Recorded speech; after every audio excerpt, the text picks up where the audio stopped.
We hold these truths to be self-evident, that all men are created equal.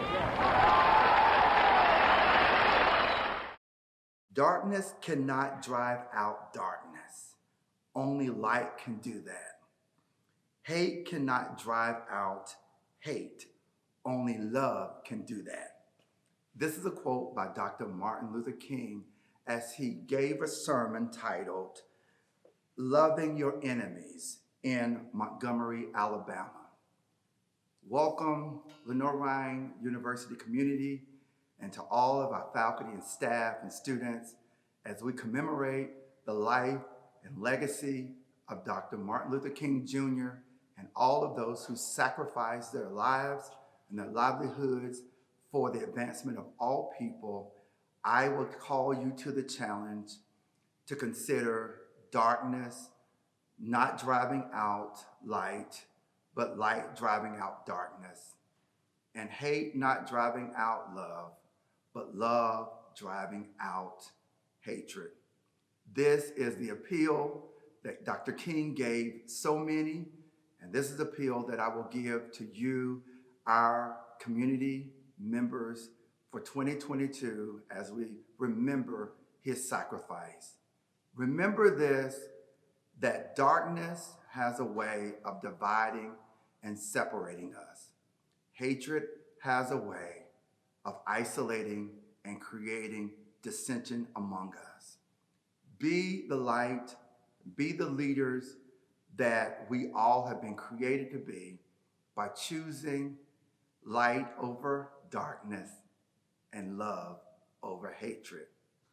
Our greatest legacy that we can leave to our children, to our Bayer community, and to our global society at large is how we are able to give love and to bring light to both darkness and hatred among us. Thank you. As we remember Dr. King, your legacy now is how you are able to bring love and light to the world. Thank you. In April of 1963, the Reverend Dr. Martin Luther King Jr. was imprisoned in Birmingham, Alabama. While there, he wrote what is now known as the Letter from the Birmingham Jail. It was addressed primarily to white clergy who were critiquing his work and also remaining silent in the efforts to stand against segregation and racism. The letter is compelling and powerful, reminding us that we are bound together as God's people, and therefore called to work for a world in which all people enjoy the same rights and privileges, the same honor, respect, and dignity. One particular quote from this letter sticks with me. Dr. King writes, "Injustice anywhere is a threat to justice everywhere." Injustice anywhere is a threat to justice everywhere. We, and especially those of us who have enjoyed and benefited from systems of privilege, need to hear these words again and again.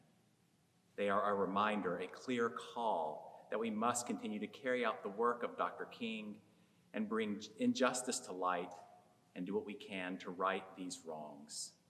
We are bound together. When one person hurts, all hurt. And this is why the Apostle Paul wrote in Romans that we are to rejoice with those who rejoice and weep with those who weep. Bringing injustice to light will not always be easy. The light will reveal the ways those of us with privilege continue to use those systems to directly or indirectly hurt others. It will reveal to us that we must give up power. But as Dr. King also said in the sermon, darkness cannot drive out darkness. Only light can do that. Hate cannot drive out hate. Only love can do that. For Christians, our model of love is Jesus.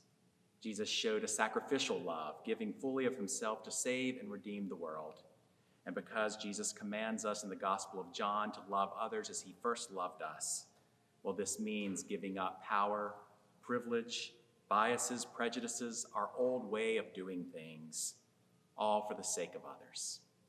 And this is the same love Dr. King calls us to live out on our campus, in our homes, in our communities, and indeed throughout the world, so that we may actively work for a world where injustice is stamped out and we truly see one another as siblings, as co-workers, as we strive together for justice and peace in all the world. Hello, my name is Avery Staley, and I serve as the Vice President for Diversity, Equity, and Inclusion here at Lenoir-Rhyne University in Hickory, North Carolina. 36 years ago, we celebrated Dr. Martin Luther King's birthday for the first time. We celebrated it with marches, with speeches, with parties, with prayer, and many other ways. Here we are in 2022, and many would say that since that time, our nation has regressed. We do have challenges. We had challenges before Martin Luther King Day became a national holiday. But it is important that we understand where we've been, where we are, and where we know that we need to go. Dr. Martin Luther King had a dream. And that dream was much more than a dream. His dream was followed by actions. And it is critical that while we celebrate, that we are intentional about doing the things necessary to realize his dream. It is critical that we understand that equity is getting the same thing at the same time in the same place. Dr. King fought his entire life so that all of us would be created and treated equal. That fight is still ongoing, whether it's in the classroom, in banking, athletics, or in our neighborhoods. We must learn to treat each other as we want to be treated. And so as we celebrate our MLK Day, I would ask that we all do something that will realize or to help realize Dr. King's dream. We're never going to be perfect because we're all human, but we can be better every day as individuals, as colleagues, as friends, as family. Happy MLK Day.